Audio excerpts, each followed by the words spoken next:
अचलपूर परतवाडा शहरातील प्रमुख रस्त्यांवर जनावरांचा ठिया वाढला आहे आणि हा जनावरांचा ठिया नागरिकांच्या दुर्घटनेसाठी कारणीभूत ठरत आहे।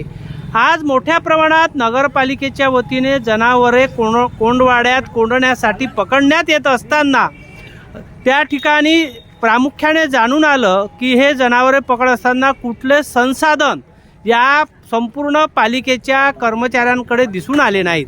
ज्या दिशेने जनावरे पडतील त्या दिशेने कर्मचारीही पडताना दिसून आले। काही ठिकाणी तर जनावरे थेट दुचाकी वाहनांच्या अंगावरही गेले।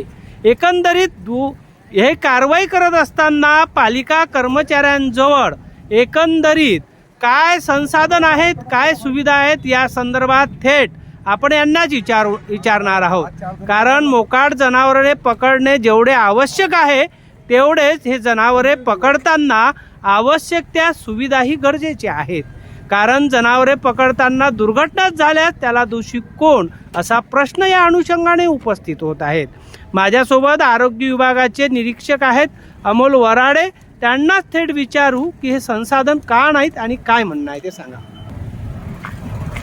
सध्या तशी प्रोसेसमध्ये चालू आहे। मी नोटशीट टाकलेली आहे सरांजवळ, पण आता पुढे जे भेटेल त्या हिशोबाने पाहू। मी एक गाडीची मागणी केलेली आहे, नोटशीट पुढे करणार आहे। आणि हे कारवाई किती दिवस चालणार आहे? कारवाई आता कंटिन्यू चालणार आहे कारवाई।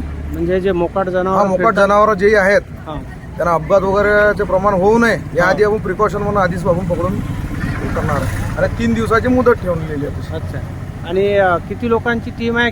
पूर्ण सर्व कर्मचारी। आणि ते कंटिन्यू दिवसभर हा कंटिन्यू म्हणजे जसं समजा आपला सफाईचं काम झालं सकाळचं, दुपारनंतर आणि सकाळी 6 नंतर 2 टाइम कारवाई चालू आहे।